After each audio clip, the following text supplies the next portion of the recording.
Après des mois de rumeurs, le nouvel iPhone SE est là. Que penser de ce téléphone d'Apple facturé moins de 500 €? Est-ce une bonne affaire comparée à ses concurrents asiatiques sous Android?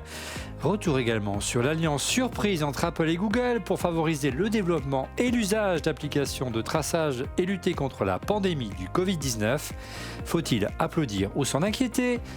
Débat. Le Mac. Bonjour à tous, vous regardez On refait le Mac, alias ORLM, On refait le Mac en mode de confiné. Très heureux de vous retrouver pour notre débat high-tech hebdomadaire. Je vous rappelle qu'On refait le Mac est disponible en vidéo sur notre site www.onrefaitlemacom et sur notre app mobile iOS ORLM. Je vous rappelle également que vous pouvez retrouver notre seconde émission, cela s'appelle On refait la tech, que nous avons également mise en ligne. Au sommaire cette semaine, Covid-19, que font les géants de la tech pour endiguer l'épidémie, et portrait robot de la future app de traçage que le gouvernement français souhaiterait proposer pour accompagner le déconfinement. On va également en parler ce soir. Avec comme chroniqueur en duplex, Stéphane Zibi de Ionix. Bonjour Stéphane. Bonsoir Olivier, bonsoir à tous, je suis ravi d'être là. Ah oui, apparemment le confinement a l'air de bien se passer de ton côté. En duplex également, Laurent Pantanage de Dixbrain. Bonjour Laurent. Bonjour Olivier, bonjour tout le monde. Et je suis aussi content d'être là. J'espère bien. Et en duplex depuis Lausanne, Didier Poulicani de Mac Forever qui lui n'est pas confiné. On est un petit peu confiné quand même, mais c'est confiné à la Suisse et on te dit ce qu'il faut faire, mais on t'embête pas trop. Voilà, vous suivez les recommandations et du coup vous n'avez pas besoin d'application de traçage. On s'en sort mieux que la France, on a un peu moins de morts par rapport à la population et les gens respectent bien, donc c'est cool parce que tu n'as pas tous ces contrôles et toutes ces attestations un peu pénibles en France. Allez, je vous propose qu'on aborde le premier chapitre de cette émission. Il s'agit d'une breaking news. L'iPhone S2 est là. L'iPhone S2 est là. L'info est tombée quelques minutes seulement avant l'enregistrement de ce podcast. Apple lance enfin un nouvel iPhone SE 2. Et rien en apparence ne le distingue, ce nouvel iPhone, d'un iPhone 8, si ce n'est son prix, 489 €. L'argument d'Apple, le slogan, c'est l'iPhone que vous attendiez à un prix inattendu, dit Apple en guise de slogan, effectivement. Un prix abordable, entre guillemets, mais même si nous sommes encore loin de la barrière psychologique des 400 $ qui n'a pas été, elle, franchie aux États-Unis. Alors, messieurs, qu'est-ce que vous en avez pensé de cette annonce? On commence par le design, on le disait en préambule, il reprend le châssis de l'iPhone 8, là où l'iPhone SE première génération reprenait le design de l'iPhone 5. Il se décline en 3 couleurs, noir et blanc, et Red Edition. On retrouve les caractéristiques classique de l'iPhone 8, l'IP67 donc pour l'immersion dans l'eau, chargement sans fil, et il embarque toujours ce fameux écran de 4,7 pouces LCD propre à l'iPhone 8, pas d'écran bord à bord donc, ni d'encoche pour la reconnaissance faciale, alias Face ID, mais toujours de ces très larges bordures et un bouton Touch ID pour la détection des empreintes digitales. Question simple les amis, en préambule. Apple préfère insister sur la compacité de son modèle comme argument de vente et son prix, mais pensez-vous que l'on peut encore proposer des écrans avec bord en entrée de gamme, là où bon nombre de téléphones Android chinois à prix inférieur l'ont abandonné, et ce depuis longtemps? Allez, on va commencer avec Laurent. Je pense qu'il s'agit d'une question de couverture de gamme. Et moi, j'ai eu une discussion cette semaine avec une cousine qui est infirmière, qui s'est fait voler son téléphone en sortant de garde, donc tu vois un peu, et qui me disait je dois changer mon téléphone. Et tu vois, finalement, elle a tout regardé. Est-ce que je prends un 10 reconditionné? Est-ce que je prends un 10R? Est-ce que tu vois aujourd'hui? Et finalement, sa gamme, elle se trouve entre le SE et le 10R. Elle est très contente d'avoir pris un 10R, mais le SE lui aurait convenu. Donc je pense que ça couvre un scope de personnes, tu vois, qui peuvent se dire je veux être sur de l'Apple, je veux parce que je veux envoyer des iMessage, parce que toute ma famille est sur iMessage, je veux faire tu vois ça, et je veux rester dans cet environnement qui est confortable pour moi, et j'ai pas envie de me ruiner dans un téléphone que je peux me faire voler, que je peux casser, que je peux donc voilà.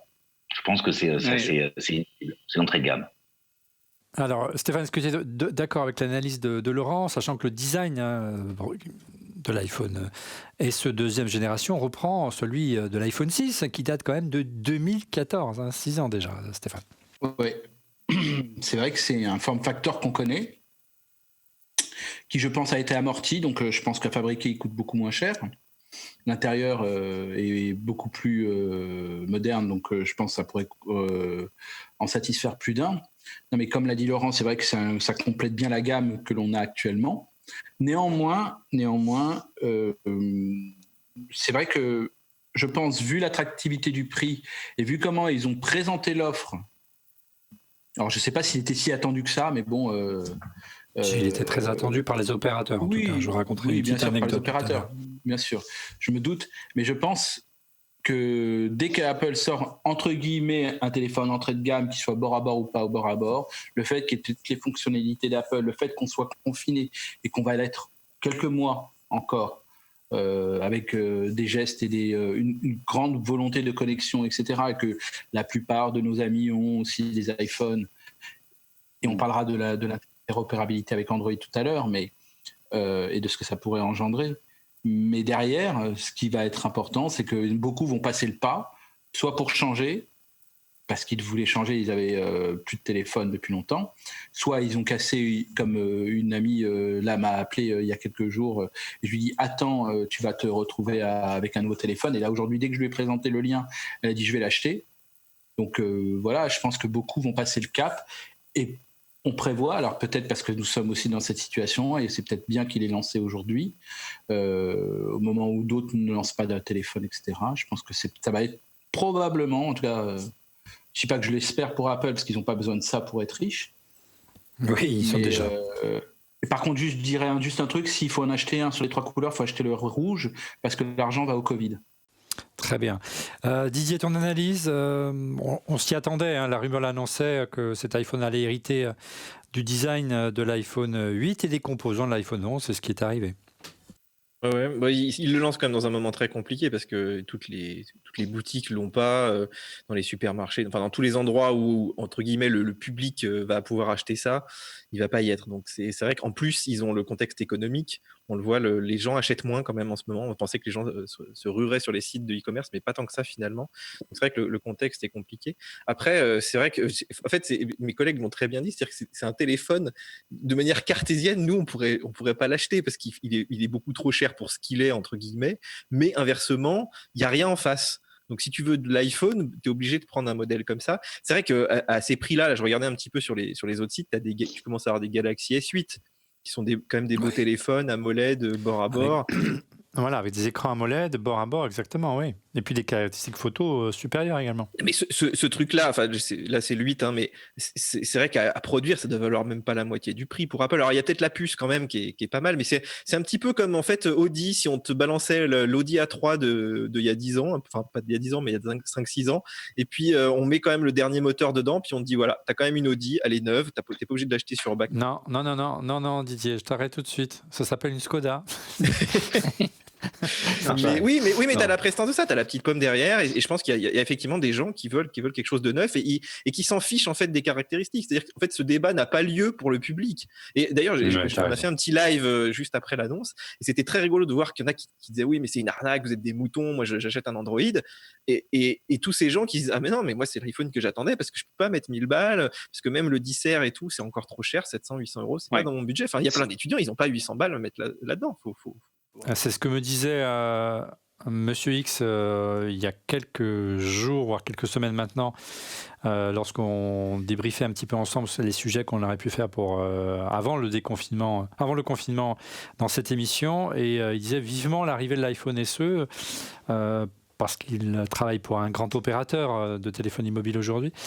Et il était très déçu par les ventes, notamment du nouveau Samsung Galaxy, qui était assez atone à ce moment-là. J'espère que depuis, ils ont repris. Et tous les opérateurs espéraient effectivement l'arrivée de l'iPhone SE avant le début du confinement, bien sûr, parce que les choses se sont bien sûr empirées par la suite, pour relancer les ventes. Et justement, parce qu'il a proposé sans réduction particulière, sans black market, etc., un iPhone 9 à un prix aussi symbolique, en dessous de 500 euros, même si c'est quand même une belle somme encore. Ils avaient besoin de ça, en tout cas. On continue dans notre revue de sommaire de cet iPhone SE 2, puisqu'il vient juste d'arriver. Didier, on retrouve au dos un seul capteur, comme l'iPhone 8. Apparemment, rien n'a changé, toujours 12 millions de pixels. Et en façade, on retrouverait également le capteur FaceTime habituel, sauf qu'on aurait cette fois-ci un mode bokeh lorsqu'on veut faire un selfie, ce qu'on n'avait pas du temps de l'iPhone 8, c'est ça en gros. Oui, je pense que c'est lié aussi à la puce qui est capable de faire un petit peu plus de traitement plus rapidement, donc ils ont pu rajouter des petites choses. Mais c'est vrai que moi je dirais que c'est quand même une petite déception ce capteur qu'ils aient pas mis le dernier capteur. On se serait attendu à ça parce que l'iPhone SE par exemple, je sais pas si tu te rappelles, il est arrivé, il filmait en 4K, stabilisé et tout, il avait les dernières caméras. Déjà. Et là, on n'a même pas la caméra frontale, tu sais, un petit peu avec la belle qualité 4K, un peu grand angle et tout. Donc c'est vrai que quitte à mettre qu'un seul capteur, bon voilà, c'est vraiment. Alors on n'a pas encore les specs, enfin on n'a pas encore démonté, donc effectivement, peut-être qu'il est un peu meilleur que l'iPhone 8, mais par exemple il n'y a pas le mode nuit.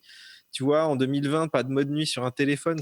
Non, surtout que c'est l'un des formidables arguments de l'appareil photo aujourd'hui de la génération d'iPhone par rapport à Android, c'est ce mode nuit. S'il ne l'a pas, et je pense qu'il aura un peu de mal par rapport à la concurrence sur Android. Il y a quand même quelques bonnes surprises, messieurs, du côté de ce téléphone. D'abord, alors que le Mac n'en est toujours pas doté, il est équipé d'une carte Wi-Fi 6. Et on sait que là, en termes de performance, si vous avez la chance, comme c'est le cas ici dans la cave dans laquelle on enregistre cette émission, on a mis une petite borne Netgear de dernière génération Wi-Fi 6, et avec un iPhone 11 ou 11 Pro, Didier, on voit vraiment une vraie différence. Hein. Oui, mais même en débit, hein, moi j'arrive sur 1 gigabit, j'arrive à avoir 150 mégabits de plus, donc plus de 10%. Donc c'est vraiment pas mal.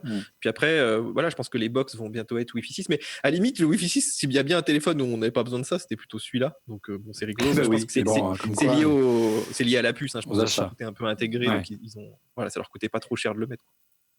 Autre bonne surprise, Stéphane, l'arrivée d'une presque double SIM. Hein. C'est une SIM et une eSIM. C'est depuis l'iPhone 10. C'est plutôt sympathique, ça. C'est une bonne initiative. Bah, c'est une bonne initiative. Dès que je peux mettre une eSIM, on le met. Maintenant, il faudrait juste que les opérateurs suivent, ce qui n'est pas encore le cas en France. Voilà. Donc, j'espère que ça va encourager, vu les potentiels pour les opérateurs de cet appareil. D'ailleurs, on pourrait même se dire que le fait qu'ils aient mis l'eSIM et que ce téléphone pourrait potentiellement se vendre sur les opérateurs qui ne sont pas disponibles, qui n'ont pas rendu encore disponible l'eSIM, peut-être ça pourrait être un aspect encourageant pour en tout cas les 3 opérateurs français qui ne sont pas encore en eSIM sur mobile. Il y en a qui le sont sur Watch, mais ce n'est pas encore ça. Donc peut-être ça va les encourager, en tout cas on l'espère. Et puis Apple semble avoir fait également quelques progrès du côté de la RAM et de la mémoire embarquée. La version de base est désormais équipée de 64 Go pour 489 €.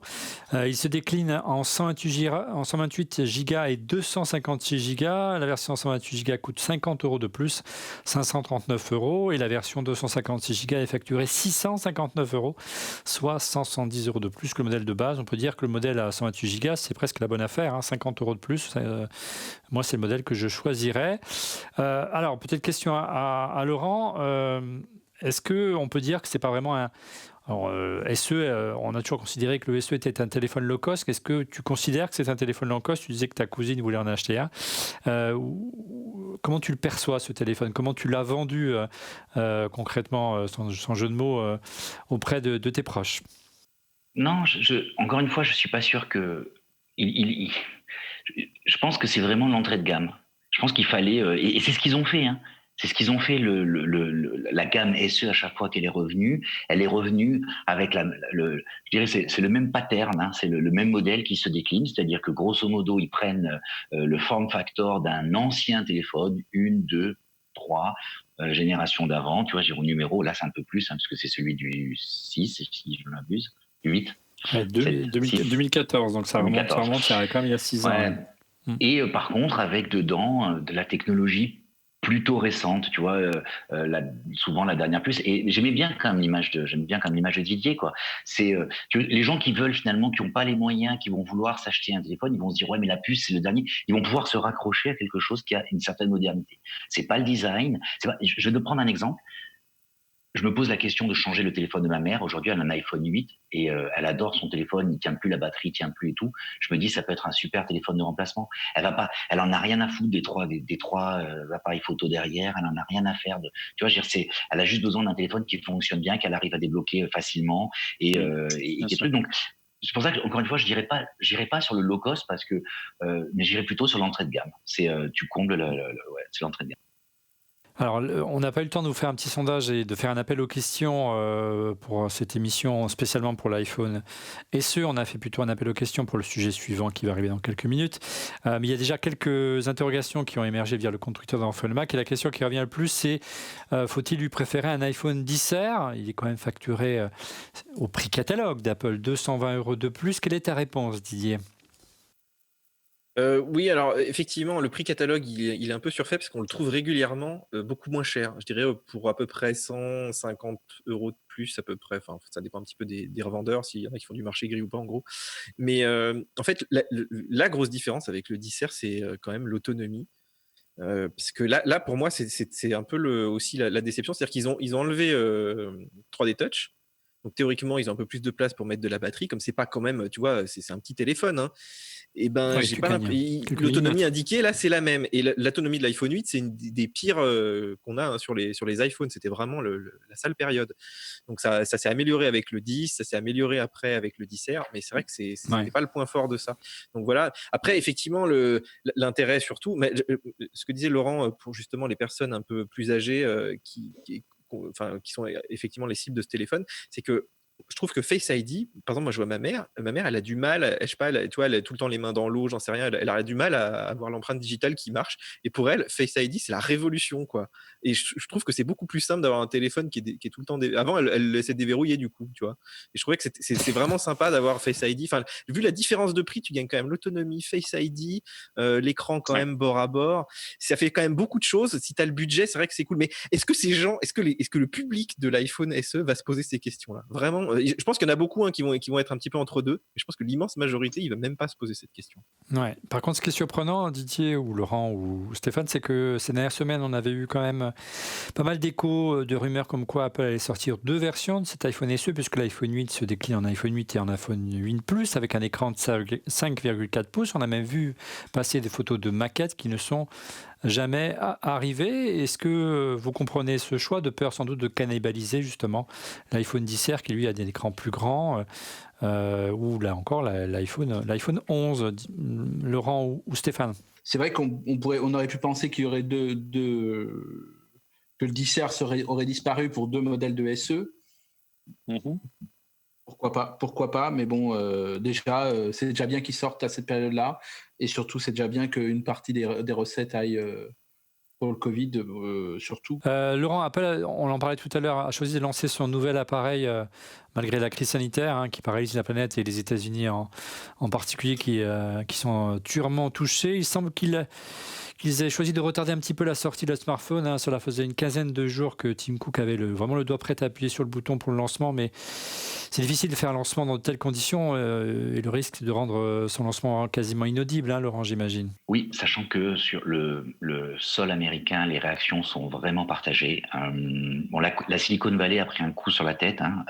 C'est-à-dire qu'ils ont eu un cluster dans le sud de la vallée, du côté de Santa Clara de mémoire, et qui a eu un impact assez tôt sur la réaction. Ensuite, il y a eu toute une vague de licenciements. Donc le système américain, c'est très vite, les gens sont mis au chômage. À partir du moment où ils sont au chômage, ils touchent plus ils ont plus de couverture sociale comme on l'a nous, hein, où tu te retrouves au chômage mais tu continues à avoir ta couverture sociale. Donc du coup, l'impact, la conséquence, elle est immédiate. Et du coup, il y a eu la Silicon Valley est en état de choc. C'est-à-dire que des startups ferment, les choses s'arrêtent. Donc je pense que tu vois, quand tu es au cœur de la Silicon Valley, même si Cupertino c'est plutôt sur le sud de la vallée, mais que tu prends une décision, c'est pas une décision parisienne. Tu vois ce que je veux dire? C'est une décision où tu es dans un environnement. Donc je pense que la décision a été relativement dure. Moi, je suis un peu ce que font les fonds d'investissement en ce moment, et tu te rends compte qu'il y en a beaucoup. Ils sont des discours ultra alarmistes. Donc, ils sont en train de vivre quelque chose dans la Silicon Valley où ils sont un peu, tu sais, ils essayent d'illuminer le monde avec de la nouveauté, de l'innovation, des nouveaux produits, et là, il y a quel est l'impact que va avoir le Covid sur nos comportements à venir. Donc, je pense que lancer un produit, c'est presque très courageux de la part. Tu vois, ce petit j'appuie sur le bouton, je pense que ça a dû phosphorer pas mal. Très bien. Nous aurons en tout cas l'occasion de revenir sur ce nouvel iPhone SE lorsque Apple pourra nous en fournir un. On fera une émission vraiment du cousu humain, croyez-moi. On va continuer à parler des États-Unis, de la position justement des acteurs de la Silicon Valley par rapport au Covid-19. Place à présent justement au sondage de la semaine. Le sondage de la semaine, pour ou contre une app de traçage, c'était la question qu'on vous a posée sur le compte Twitter d'On refait le Mac cette semaine. Je vous rappelle la question justement, seriez-vous prêt à installer une app de traçage comme souhaitent le favoriser Apple et Google pour permettre un suivi numérique des individus ayant été à proximité des personnes infectées par le coronavirus? Vous étiez quand même plus de 400 personnes à répondre, donc le sujet vous intéresse. Et vous étiez près de 62,5% à répondre oui, donc une large majorité de oui, contre 37,5% de non. Alors évidemment, vous étiez un petit peu partagé dans vos réactions, donc on a essayé de les résumer en quelques tweets, les voici. Il y a donc une majorité de pour, à l'image de Alan Tranouès, pardon, j'ai du mal ce soir. Oui, mais après, c'est triste à dire, mais j'aurais davantage confiance en Apple, une société privée, pour la confidentialité des données recueillies que dans notre gouvernement. Je voudrais vous faire quand même réagir, mes amis, à ce type de discours. On a vraiment une totale schizophrénie aujourd'hui, notamment sur les réseaux sociaux depuis toujours, mais spécialement depuis le début du confinement. Soit il y a une théorie du complot et tout ce qui vient des GAFA notamment et de la Silicon Valley est suspect. Soit à l'inverse, il y a une théorie du complot et tout ce qui vient du public est suspect. On ne sait plus du tout où positionner le curseur. Moi, je suis un peu perdu. Vas-y, Laurent. Alors, je ne suis pas tout à fait d'accord avec toi sur un point. Je pense qu'il y a un véritable rejet de ce qui vient des États. Mais parce qu'aujourd'hui, et je pense que la politique, je pense que la façon dont notre relation aux politiques, à la politique et aux politiques a terriblement évolué et on s'en rend compte, mais c'est beaucoup plus violent que ce qu'on aurait pu imaginer au cours des dernières années, on va dire des 10 dernières années, avec principalement les médias sociaux. C'est-à-dire qu'avant, tu trouvais toujours un opposant, mais la discussion, et on en a déjà parlé dans l'émission, c'était la discussion que j'appelais du café du commerce, quoi. Tu es entre tes potes, tu es les mêmes, c'est le repas de table à midi dans ta boîte, c'est le repas de famille le dimanche ou le samedi ou le vendredi soir, c'est le café vraiment où tu prends ton café le matin avant d'aller prendre le métro ou d'aller bosser. Ça restait dans un cercle qui était assez fermé. Aujourd'hui, c'est mondial, tout le monde a quelque chose à dire, il le dit, il a le moyen de le dire.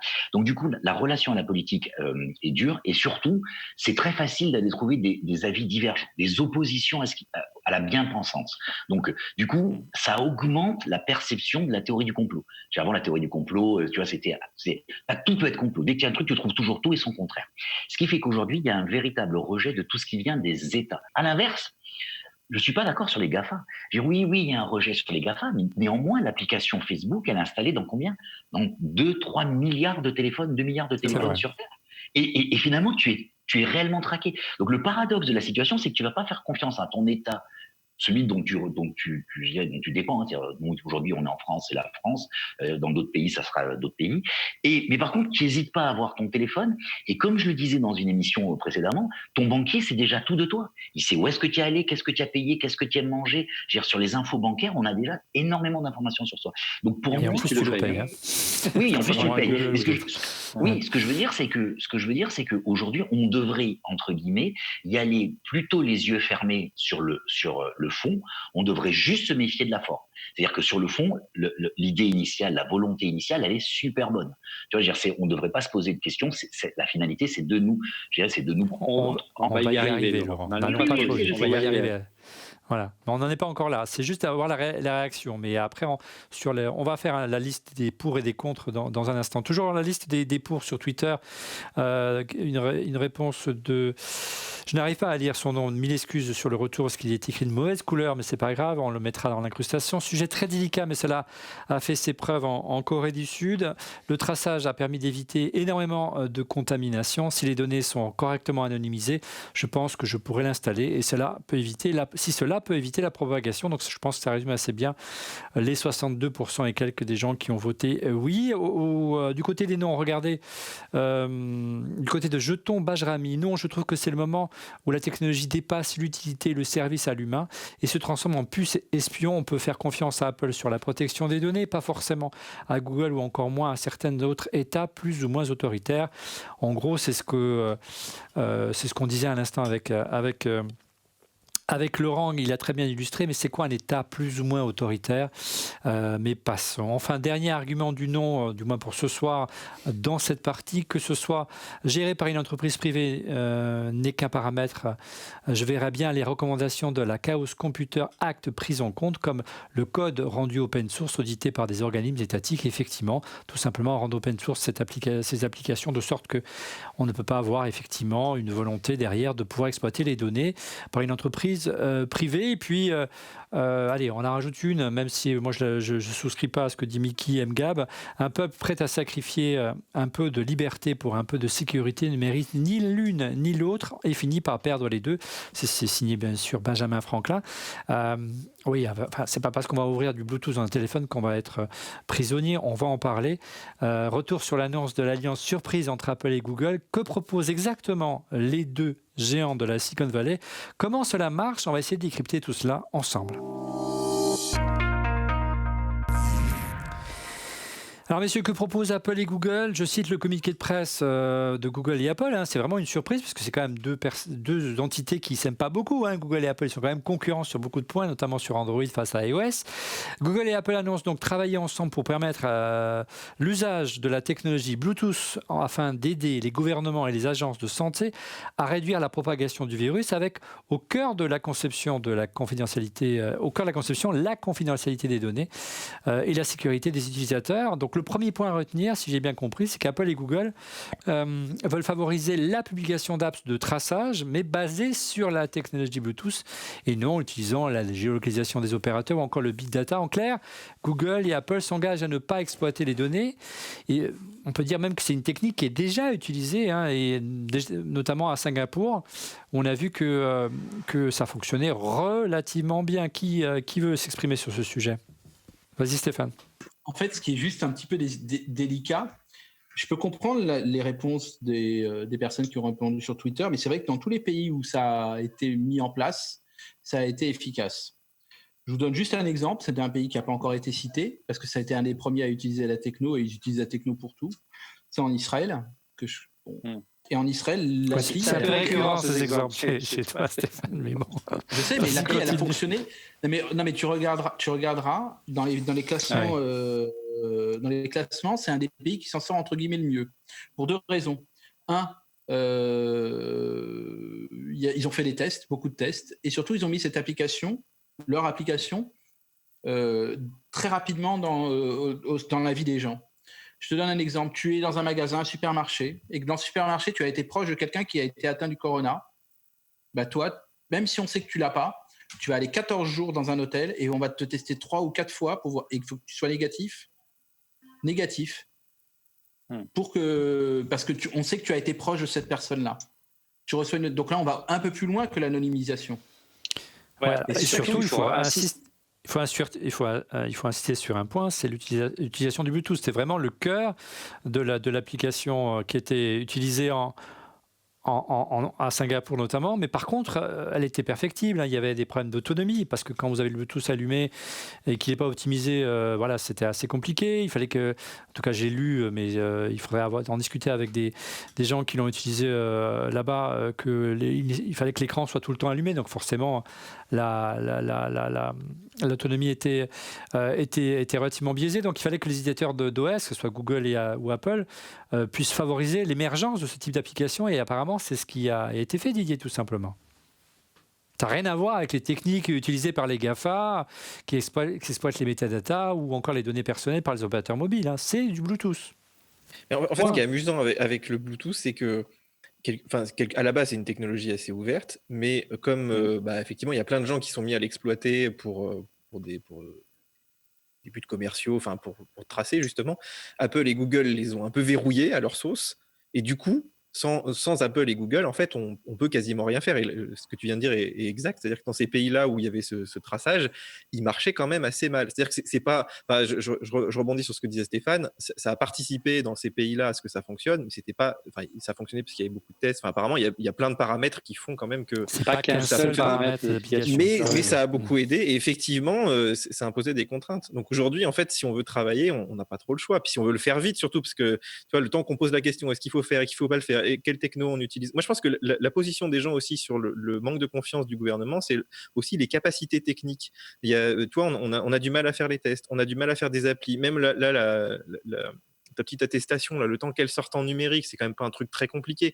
On a mis un temps fou parce que j'en sais rien, ils ont peut-être fait des appels d'offres, des trucs comme ça. Donc, c'est vrai qu'on a quand même des outils incroyables qu'on peut utiliser. Il y a des gouvernements qui se posent quand même beaucoup moins de questions, qui les mettent en place. En Chine, tu as un traçage qui est combiné. Hein. C'est GPS plus Bluetooth plus plein de trucs. Et en plus, c'est associé. Enfin, tu as des QR codes pour te déplacer. Il y a toute ton identité, il y a tout derrière. C'est carrément un laisser-passer. Voilà, Chine, mais quelque part, dans ces situations d'urgence, si tu n'as pas ta application, tu ne peux pas te rendre d'un point à l'autre. Hein. C'est aussi simple que ça. Donc ça n'a rien à voir avec la Chine. Hein. Il faut être bien. La Chine, c'est carrément un moyen on peut vous géolocaliser. Là, on ne vous géolocalise pas. On est bien d'accord. Plus ou moins, parce que avec le Bluetooth, tu peux quand même.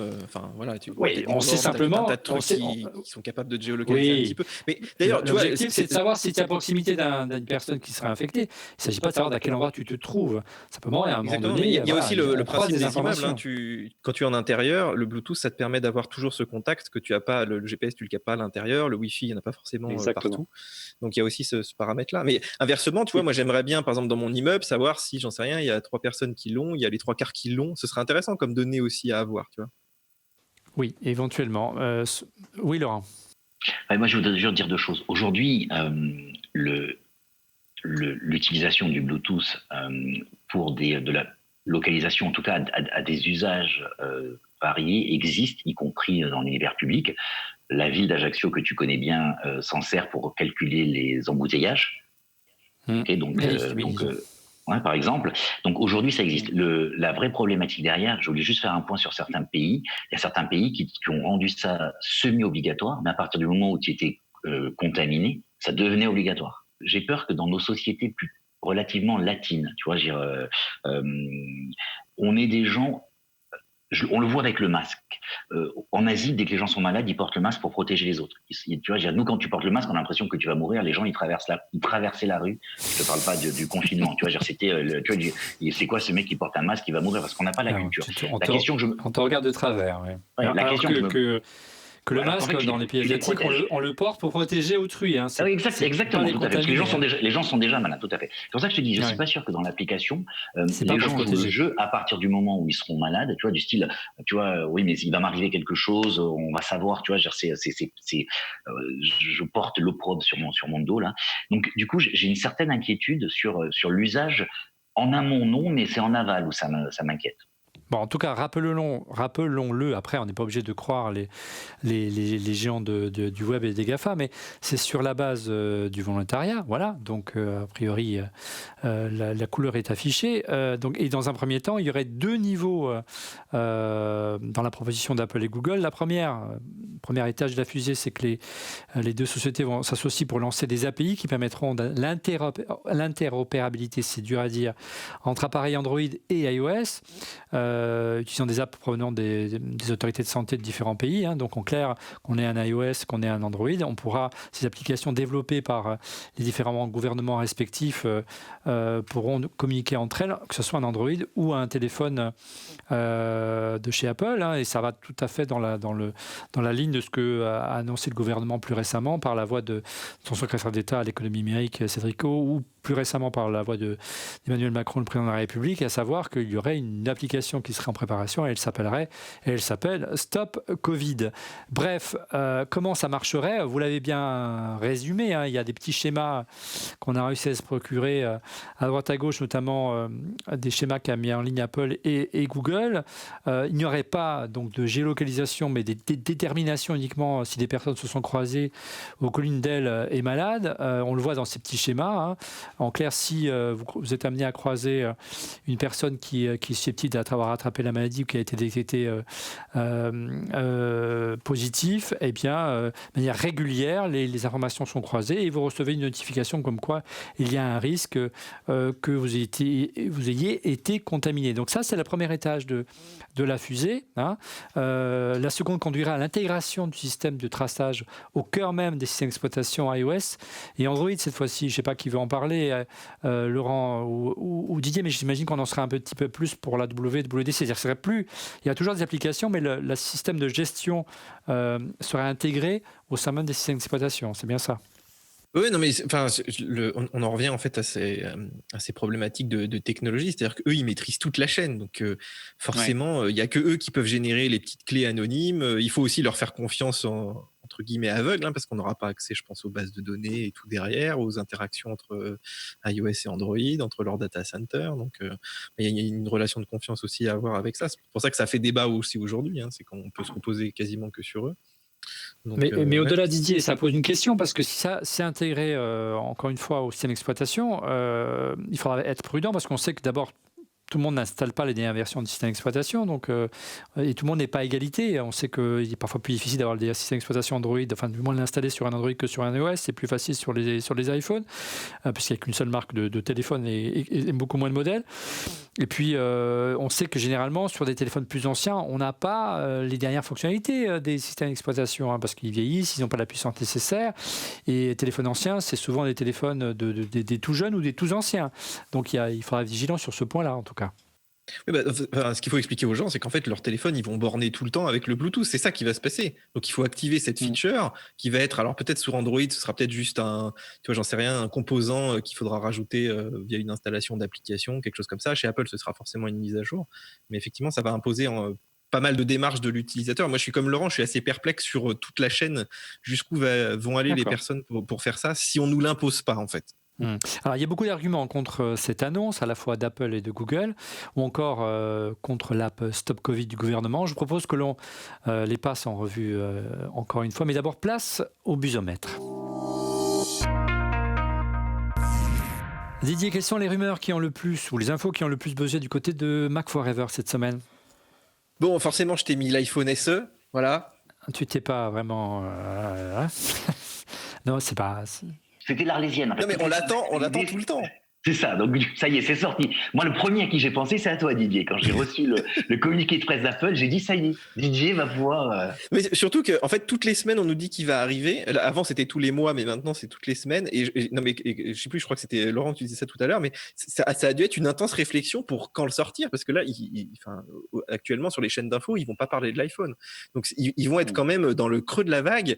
Mais inversement, ils pouvaient pas non plus sortir ça au mois de septembre. Donc, ils étaient obligés de le sortir maintenant. En plus, la couverture médiatique va être nulle parce que les gens qui testent ça ont beaucoup de mal à sortir de chez eux. Et c'est vrai que c'est pas le bon moment. Mais voilà, bon, faut espérer pour eux qu'ils arrivent à en vendre quand même en ligne. Oh, il y a toujours un petit pool de journalistes privilégiés, tu arrives toujours à l'avoir, tu verras. Deuxième rumeur. Alors ça, c'est une info qui est assez amusante, je pense que ça intéressera pas mal de monde, c'est le HomePod. Tu sais que le système du HomePod, c'était une petite version un peu bidouillée d'iOS. Et ben maintenant, c'est une version de tvOS. Alors c'est toujours la même base, hein, c'est toujours de l'iOS en fait au fond, mais c'est plus la déclinaison Apple TV. Et ça pose quand même pas mal de questions de savoir pourquoi ils ont fait cette bascule-là. Est-ce que c'est une raison, tu vois, un peu dans leur intéressant. Dans leur développement, ça peut être une branche un peu plus intéressante à développer, etc. Mais ou une gamme d'enceintes comme une barre de son, par exemple, tu vois. Ouais, ou est-ce que moi je me demande s'il n'y aurait pas un petit écran qui pourrait apparaître sur le HomePod, tu vois, des petites choses comme ça. Le retour de la télé? Non. Ah, tu veux dire l'écran comme sur mais par exemple un spot HomeKit, tu vois, un petit panel HomeKit. Comme comme un Alexa ou un Google Home avec un écran. Exactement. Ouais, alors j'aurais juste un point, et moi j'utilise les deux. Hein, et peut-être que, et c'est la question que je me suis posée en lisant cette annonce, tout à l'heure quand Olivier me l'a envoyé, le HomeKit, aujourd'hui l'HomePod et l'Apple TV peuvent être des hubs HomeKit. Donc en fait, ils partagent quand même un socle commun, et je me suis dit, est-ce que c'est pas la raison, je dirais, principale pour laquelle il y aurait ça? Parce que tu vois, je me suis rendu compte à la maison chez moi, par exemple, l'autre jour, que mon Apple TV était en rade, et c'est l'HomePod qui a pris le relais. Et tu vois, je me suis dit, bon voilà, c'est juste... D'accord, donc ce serait plutôt dans l'optique de l'écosystème HomeKit. Troisième info ou rumeur, Didier? Alors ça, c'est très rigolo, c'est toujours dans cette actualité du Covid. Apple a posté une petite page qui s'appelle Mobility Trend, où en fait, il te montre les déplacements en fait, que les gens ont fait avec leur iPhone. Donc c'est assez amusant, tu vois les petites courbes, et tu vois à partir du confinement, les gens sont plus déplacés. Et je trouve ça très drôle de la part d'Apple de sortir ça, eux qui font des pubs, ce qui est sur ton iPhone reste sur ton iPhone. Ouais, mais non, mais finalement quand même, on sait à peu près où tu es. Et en fait, quand j'ai vu cette courbe, j'imaginais bien Tim Cook dans sa grande pièce, tu sais, où il a tous ses iPhones, sa grosse map monde, et puis il est là, et puis il peut cliquer sur n'importe quel téléphone, voir tous les déplacements de n'importe qui. Tu vois, on saura jamais, enfin sûrement tout ça, mais à quel point quand même ils ont l'info de ce qu'on fait tout le temps. Mais évidemment bien sûr qu'ils ont l'info. C'est-à-dire que je peux pas mentir à l'attaché de presse d'Apple et c'est quand je suis en retard, je dis ouais j'arrive, je suis pas loin, c'est que je suis en fait encore chez moi et que je sors à peine de ma douche, c'est ça que tu es en train de me dire, c'est terrible. 4e info ou rumeur. Alors ça, c'est assez intéressant et je pense qu'on a tous plus ou moins été victimes ou failli vraiment se faire avoir. C'est que aujourd'hui, récupérer ton Apple ID, c'est devenu apparemment 10% des tentatives de hameçonnage, ce qui est énorme, vraiment. Et d'ailleurs, c'était au centre de toutes les stars là, qui s'étaient fait piquer leur compte iCloud et qui avaient dévoilé toutes leurs photos. C'était lié à ça. Et effectivement, même aujourd'hui, les gens protègent un petit peu mieux. Il y a la double authentification, etc. Mais moi, j'ai pas mal de gens autour de moi qui se sont fait avoir, qui se sont fait choper leur Apple ID. Et une fois que tu as l'Apple ID, tu as quand même beaucoup d'infos. Tu arrives à récupérer beaucoup de choses. Et c'est vrai que c'est assez dangereux aujourd'hui. Donc, vraiment, méfiance avec tous ces mails soi-disant d'Apple parce qu'ils sont rudement bien faits. Moi, il y en a 2-3 fois, j'ai quand même failli cliquer. Ouais, j'en ai reçu un pas plus tard que cet après-midi. Dernière info ou rumeur. Alors ça, pour l'instant, c'est entre guillemets une rumeur. C'est des analystes qui prévoient donc une chute des ventes de Mac. Alors, au premier trimestre, les Mac auraient chuté de 20%, ce qui est absolument monstrueux. Je crois pas qu'on ait eu ça récemment. Hein. Alors, la raison serait liée aussi à la production chinoise, parce que les usines ont fermé en fait en début d'année, comme tu le sais. Après, il y a aussi une actualité d'Apple qui est assez. On n'a pas eu de nouveau Mac à part le MacBook Pro 16 pouces et le Mac Pro, mais je pense pas que ça fasse une grosse différence quand même dans les ventes. Et là, ils ont un peu toute la gamme qui est au point mort en ce moment. Hein. Même le Mac Mini, ils l'ont pas trop renouvelé. Il y a le MacBook Air, donc là, évidemment, qui va relancer pas mal les ventes. Mais c'est vrai que tout ce qui est iMac, MacBook Pro 13 pouces, Mac Mini, tout ça vieillit. Et c'est quand même de la machine grand public, donc peut-être qu'ils sont aussi victimes un petit peu de ça. Alors, c'est d'autant plus étrange que en fait, les ventes d'ordinateurs progressent quand même pas mal là au mois de mars avec le confinement justement. Allez, retour aux moyens numériques de lutte contre la pandémie Covid-19 et à ceux qui sont contre, quels sont leurs arguments? Revue de détail. Alors, le premier point qui pointe du doigt que ce soit les manquements d'une manière générale de l'annonce d'Apple et de Google ou encore des applications gouvernementales via le Bluetooth, c'est de manière générale le manque de précision propre au Bluetooth. Une personne à proximité, mais à l'échelle de la portée du Bluetooth, ça ne veut pas forcément dire qu'il y a eu contact. En clair, je ne sais pas, tu parlais des exemples de ton appartement, de ton immeuble tout à l'heure, Didier. Tu pourrais capter le Bluetooth ou croiser le Bluetooth d'un voisin au-dessus ou en dessous, mais ça ne veut pas dire qu'il y a contact dans ce cas-là. Moi, je suis pas d'accord avec ça, puisqu'on a moyen aujourd'hui. D'ailleurs, le système iBeacon se base là-dessus, c'est-à-dire que le Bluetooth, tu peux quand même évaluer à peu près la puissance de l'appareil que tu as en face de toi et savoir à peu près où il est. Donc, évidemment, je pense que si c'est ton voisin, tu le captes à peine, donc voilà, là ça entre pas en jeu, mais s'il est à côté de toi, c'est pleine barre. Et puis après, il y a une notion de durée. Là, je vois dans les applications, il fallait que la personne reste, il y en a qui disaient plus de 30 minutes à côté de toi, mais enfin, ça me paraît un peu énorme. Mais déjà quelques minutes, on arrive à le faire quand même si tu es à proximité avec du Bluetooth. Donc, l'argument technique, non, ça peut quand même fonctionner. Je pense que ça peut fonctionner aussi. Hein. Ouais, je pense que ça peut fonctionner. Ouais. Je vais dans le sens de Didier. C'est-à-dire qu'en fait, ton exemple est intéressant sur le voisin. En fait, la qualité du signal Bluetooth, même de ton voisin du dessus, n'aura pas la même persistance que si tu es en ligne directe. En fait, c'est une question de calcul. En fait, c'est une intensité en décibels, enfin en décibels négatifs. Bon, on va pas rentrer dans les détails. Et donc, en fait, c'est vraiment dans cet usage-là, c'est finalement quelle est la puissance que ton téléphone a détecté de l'autre téléphone de la personne qui touche. Donc, étonnamment, dans cet usage-là, je pense que ça peut être utile. Il y aura quand même certains problèmes, mais encore une fois, c'est indicatif, quoi. L'idée, c'est de te rassurer ou à l'inverse de te rendre vigilant, en disant regarde, tu es passé. Tu vois, c'est ça l'idée derrière, quoi. C'est pas, tu vas pas sortir de chez toi et aller lécher toutes les barres de métro, quoi. Oui, évidemment, mais en tout cas, ça ne remplacera pas le traçage manuel qui continuera toujours à être suivi, hein, ça reste la règle, mais ça permettra, grâce au Bluetooth, d'aller beaucoup plus vite dans le développement, puisque c'est quand même une fonction qui est implémentée dans quasiment tous les téléphones, et au-delà, dans le traitement, puisque le traitement sera quasiment immédiat. Parmi les contres, à l'instar, les plus virulents contre ces procédés de localisation, ou allez, on appellera ça du flicage pour leur faire plaisir, à l'instar de la quadrature du net, pour ne pas la nommer, ils mettent en avant une efficacité hasardeuse de ces applications. Ils parlent un risque d'utilisation trop faible. D'après eux, il faudrait qu'il y ait il y aurait un seuil minimum d'utilisateurs pour que ça fonctionne assez bien. Les premières approximations évaluent que plus de 60%, voire plus de 80% de la population devrait utiliser l'application pour que ça soit efficace. Et selon eux, il y a uniquement 77% de la population française qui est équipée d'un smartphone. Donc, et puis si on va chez les personnes âgées, on tombe à 44% pour les plus de 70 ans. Donc effectivement, c'est un argument qu'on peut recevable. Mais voilà, mais d'un autre côté, aujourd'hui, je pense qu'en matière d'utilisation de téléphone, je ne sais pas ce que vous en pensez, mais il n'y a plus de débat. Quasiment tout le monde a un téléphone aujourd'hui. Je sais pas si on vit sur la même planète là. Tous ceux qui veulent éventuellement avoir des réserves sur cette utilisation, je me demande s'ils veulent qu'on s'en sorte. Tout simplement. Tout moi, j'aime beaucoup la suivante. Hein. Je te la dis. Puis tu reprendras. Beaucoup de personnes ne savent pas forcément activer le Bluetooth et certaines refusent de la maintenir activée en permanence pour des raisons pratiques, pour se protéger d'usages malveillants. Ben, tu sais, juste ce qu'il faut se dire. On va leur dire, tu sais, on va vivre bizarrement dans les prochaines semaines et dans les prochains mois, on va vivre bizarrement. On va devoir sortir, on va mettre des masques, on va mettre des gants, on va plus s'embrasser, on va plus se serrer la main. Et peut-être pendant des périodes un peu plus longues pour certains.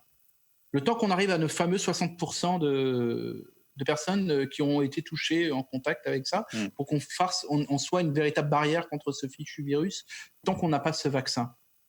Eh bien, si c'est juste cliquer sur on-off de son téléphone qu'ils ont déjà, on ne leur demande pas d'en acheter un nouveau, hein. Mais peut-être qu'avec le nouvel iPhone, ils vont peut-être l'acheter. Hein.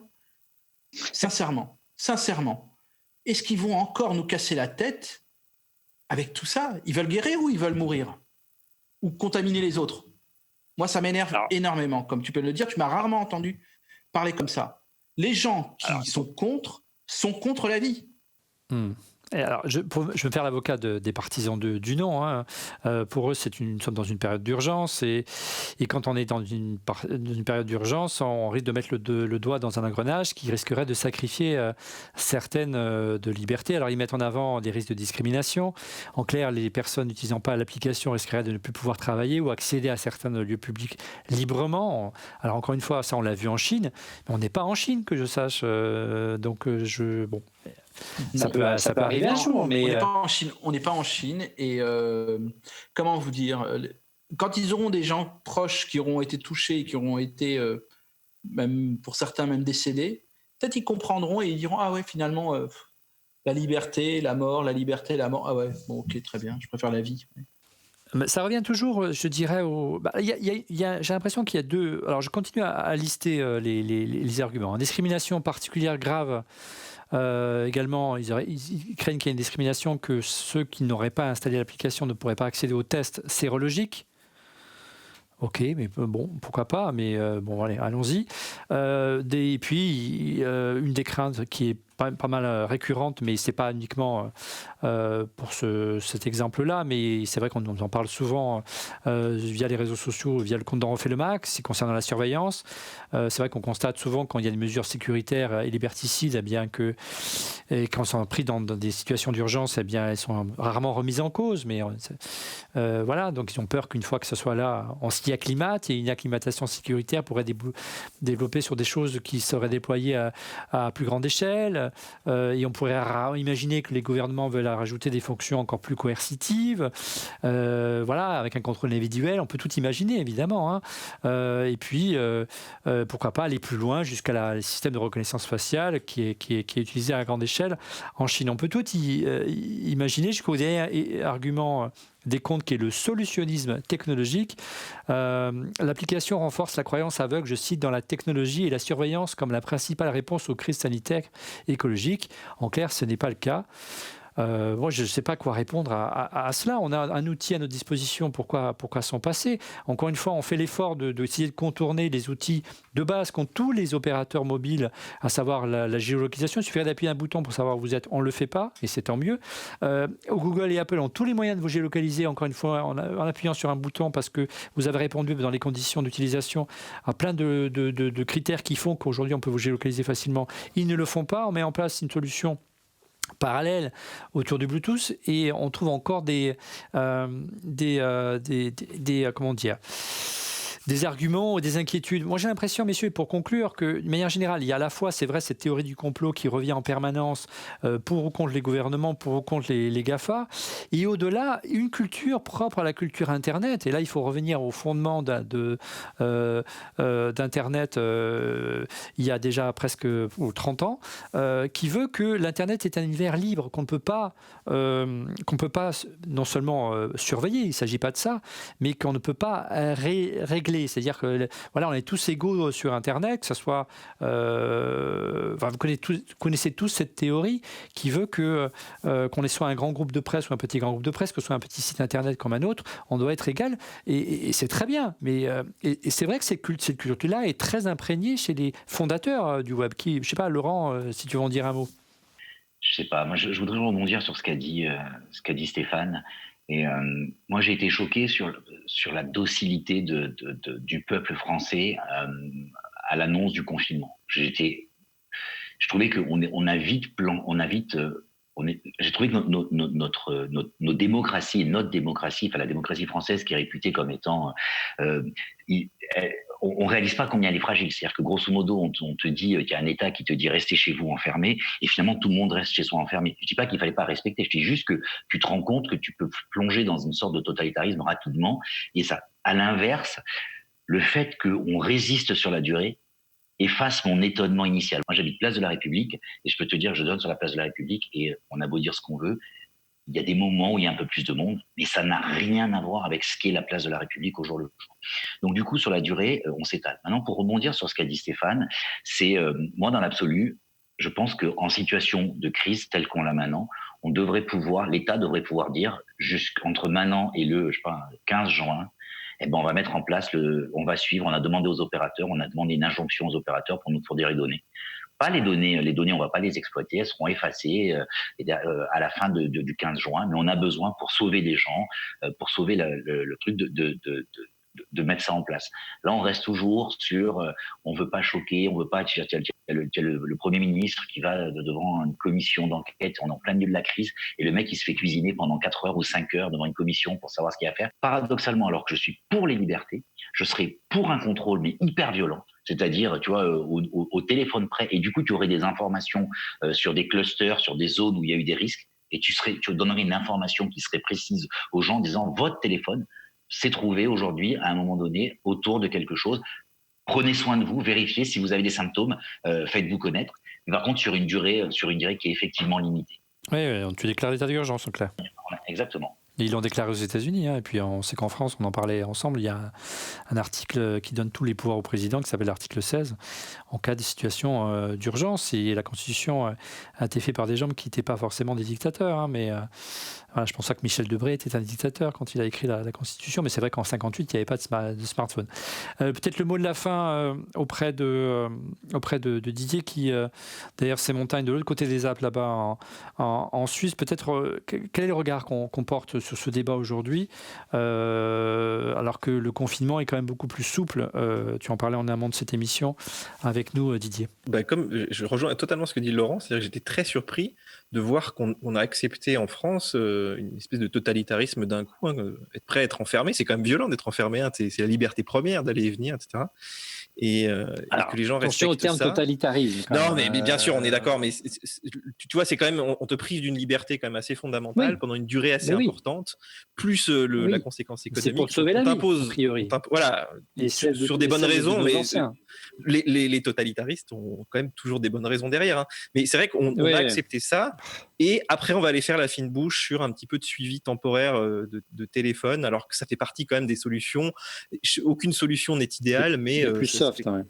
voilà, elle est quand même plus soft que la problématique. Et puis surtout, on est quand même, on aurait eu ce problème-là il y a ne serait-ce que 10 ans. 10 ans, c'est pas très loin. On avait quand même pas d'internet rapide, tu pouvais pas travailler de chez toi. Enfin, il y avait tout un tas de contraintes qu'on avait. On aurait eu beaucoup plus de mal. Exactement. Donc voilà, on vit quand même une époque formidable. Utilisons un petit peu les technologies. Comme disait Laurent, on est en état de guerre. Utilisons aussi des remèdes un petit peu guerriers. Et puis voilà, on peut encore voter des lois. On peut encore élire les gens qui vont voter ces lois-là. Et moi, je suis assez confiant quand même là-dedans sur notre capacité aussi à mettre en place des systèmes qui, en situation d'urgence, soient efficaces. Et il faut qu'ils soient efficaces. Il ne faut pas que ce soit des demi-mesures qui servent à rien finalement, mais que effectivement on puisse retrouver nos libertés derrière, ce qui est quand même le plus important. Il est clair également qu'on ne va pas non plus trouver des solutions à tout dans cette émission, mais on a une tendance à être passionné par ces outils technologiques qu'on considère par certains côtés, ça peut être un vecteur de progrès et là, ça peut vraiment rendre des services, donc pourquoi s'en priver ? Ce sera le mot de la fin, on passe à vos coups de cœur. Allez, les coups de cœur, on commence avec Didier. Et un coup de cœur très léger qui a beaucoup fait rire Laurent, qui nous expliquera pourquoi d'ailleurs. Ouais. Alors, ce sont des bracelets pour Apple Watch qu'on m'a envoyé là, il y a quelques semaines, que j'aime beaucoup. Ouais. Tu peux les voir à l'image. Ils sont entre guillemets vegan, c'est-à-dire que celui-là il est en liège, il y en a en, je sais plus, c'est du bananier. Enfin, il y a plein de matières assez intéressantes en fait que je pensais pas porter un jour au poignet. Et c'est super léger en fait, c'est assez agréable pour l'été, tu vois. Et ça a le côté un petit peu éco-responsable. Alors c'est le site BandBand qui a décliné, qui a créé cette gamme. C'est des Français qui travaillent avec aussi des entreprises éco-responsables à travers le monde, et puis aussi des Français pour faire certains cuirs, etc. Donc là, ils ont lancé une petite gamme qui est hyper sympa, qui est hyper légère, qui est compatible donc avec toutes les Apple Watch, et ça coûte pas très cher. Je crois que c'est une 50aine d'euros, et la finition est vraiment sympa. Donc voilà, si vous cherchez des petits bracelets pour sortir, j'espère, cet été, vous allez voir, ça s'appelle Nuke. Mais oui, on va sortir. Watch. Mais oui, bien sûr. Laurent, réaction ? C'est deux choses qui m'ont fait sourire. C'est vrai que le bracelet de montre classique est plutôt en cuir, et on oublie que le cuir, c'est de la peau animale, donc du coup, le côté vegan m'a fait sourire. Et puis ensuite, je me suis dit, c'est marrant parce que je trouve que c'est un alliage de haute technologie, tu vois. Finalement, ça reste quand même, tu vois, c'est plus puissant que le LEM qui s'est posé sur la Lune, une Apple Watch, donc très largement plus puissant, et de quelque chose un peu naturel. Je trouvais ça sympa. Beaucoup plus puissant. Allez, Laurent, puisque tu as la parole, enchaîne sur ton coup de cœur. Alors, mon coup de cœur, c'est le clavier, donc il vient d'être annoncé, enfin disponible, le clavier de l'iPad Pro. Il est hors de prix, je trouve très cher. Donc, il fait 400 € en France pour l'iPad Pro 12.9. Et dès que tu as besoin de taper quelque chose que tu n'es pas posé vraiment sur une table, c'est pas confortable. Et donc, je me dis, je vais le tester, et il vient d'être disponible. Le petit plus, que j'ai bien apprécié, c'est que quand tu vas dans l'appli App Store, quand tu choisis entre les deux tailles, comme mon iPad est enregistré dans mon appli, Apple me dit c'est compatible avec votre iPad. Et je trouve toujours ça sympa. C'est le petit plus dans l'expérience utilisateur. Et je me posais la question en me disant, est-ce que j'avais vu Didier m'avait dit que oui, ça se montait. Il avait fait une vidéo et je lui reposais la question, mais du coup j'ai eu la réponse immédiatement. Et je trouve que dans l'expérience, finalement, les gens vont peut-être plus souvent sur le site web que via l'application, mais l'application te permet d'avoir, quand ton compte est enregistré, de te dire est-ce que cet accessoire d'un de tes appareils Apple est compatible avec le produit que tu vois sous les yeux. Je trouve ça génial. Ouais, mais c'est l'exploitation de données, là, encore une fois. Mais bon, passons, on va pas relancer le débat. Stéphane, ton coup de cœur. En fait, voilà, il y en a 3. Il y en a un, c'est une série dont la saison 3 va être enfin diffusée sur Netflix ce jeudi 16 avril, qui est la saison 3 de Fauda. Il y a un truc très important également qui apparaît ce vendredi, parce que c'est une boulangerie géniale qui est à Paris et qui est livrée enfin par le service de livraison. Donc vous n'avez pas besoin de sortir de chez vous, qui est le service de livraison épicerie. Et cette boulangerie, c'est Bab Kazana. Donc si vous voulez manger des bonnes choses pour vous évader... Oui, je veux bien. C'est les fameux petits encas qu'on donne à nos chers chroniqueurs, entre autres de On refait la tech, et donc c'est un petit clin d'œil. Oui, des fois les pays on les nourrit, voilà, c'est ça en fait. Voilà, exactement. Donc le troisième, mais mon coup de cœur de la semaine, c'est ça. Le Samsung S20 Ultra. Mais qu'est-ce qui t'arrive ce soir ? Qu'est-ce qui m'arrive ? Comment te dire ? j'ai fait des photos. J'ai regardé le site, notre site, un des sites de nos références qui est Ubergizmo, pour savoir où on en était. En termes de photos. Où on en était, voilà, pour prendre les photos. Et franchement, dis donc, j'en ai pris une claque dans la figure. Voilà. Et pourtant, j'en ai pris déjà des claques avec les téléphones. Et là, fallait prendre l'air un petit peu là, dit Stéphane. Il fallait vite prendre l'air. Je prends juste pour l'instant ma chère Tour Eiffel depuis que je peux voir depuis chez moi, et je t'enverrai les photos, mais elles sont à tomber de nuit. Le zoom, on est un zoom x100. J'ai jamais vu ça. En fait, je me dis, mais à chaque fois, jusqu'où la perfection va aller. Et en fait, c'est très intéressant pour le prochain iPhone. Parce que je suis sûr qu'ils vont trouver quelque chose pour se différencier, et j'espère qu'ils trouveront quelque chose. Parce que ça, quand même, ça doit rester notre téléphone de base.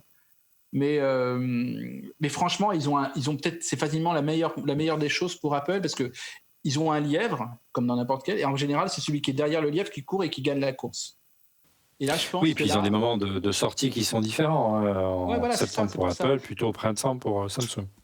Et là, je te dis, j'ai été vraiment surpris. Et sur le cul, tu peux le dire. Allez, tu peux te lâcher. On est en confinement, on est entre nous, personne ne regarde. Ah, vas-y. Non, mais je t'assure. Presque. Non, mais je t'assure, c'est une révélation. Une de plus, mais vraiment, cet appareil photo, il a vraiment fait c'est une nouvelle référence. C'est une nouvelle référence, voilà. Bon, j'espère qu'on aura l'occasion d'en parler dans cette émission dès que le confinement sera arrêté et qu'on sera là. On pourra ressortir et tester tout le matos qu'on a en retard, en stock au studio. Allez, de mon côté, une initiative très sympa qui m'a été soufflée par une chroniqueuse de On refait la tech. Elle s'appelle Marjorie Paillon. Merci à elle. Ça s'appelle, c'est simplement le service de l'initiative de La Fourchette. Vous savez, le site qui vous permet de réserver des restaurants et lancer une opération pour réserver des restaurants et avoir parfois des réductions. Bref, La Fourchette a lancé une opération pour aider les restaurateurs qui sont fermés en raison du confinement. Et l'idée est toute bête. Elle vous permet d'acheter un bon prépayé dont la somme sera immédiatement versée à votre resto favori. Et vous pourrez simplement l'utiliser plus tard lorsque le confinement sera terminé. Donc, je trouve ça une très bonne idée, une belle initiative que je voulais saluer ce soir. Voilà, c'est la fin de ce 370e épisode, mes amis, d'On refait le Mac. 370 déjà. Merci de l'avoir suivi. Je donne rendez-vous la semaine prochaine. C'est pas de ce qu'on parlera. Il y aura encore une polémique, certainement. Vous serez au rendez-vous, les amis, la semaine prochaine. Peut-être de l'iPhone SE, si bien sûr, Olivier. Mais il arrive vendredi, dans la journée de vendredi. Bon, je vais passer à la place. Mais tu auras, par contre, on aura un clavier, peut-être. Voilà. Ouais. Mais vous avez vu que la réservation se fait à partir de 14h. Oui, vendredi. Pourquoi 14h? Mais je sais pas, d'habitude c'est 9h. Mais tout change en ce moment. L'Apple Store ne ferme plus. Je sais pas si tu as vu, ils ont réussi à mettre des produits sans fermer la boutique. Non, mais il se passe des choses. Hein. Allez, messieurs, on en parlera encore la semaine prochaine, si vous voulez. Merci encore pour votre fidélité et pour être prévenu en temps réel de la mise en ligne de l'émission. Je vous invite à vous abonner à notre chaîne en cliquant sur le petit bouton. N'oubliez pas également de cliquer sur le petit pouce. Ça fait toujours plaisir. Donc rendez-vous la semaine prochaine. On parlera, j'espère, de l'iPhone SE deuxième génération. Merci encore pour votre fidélité et à la semaine prochaine. Au revoir.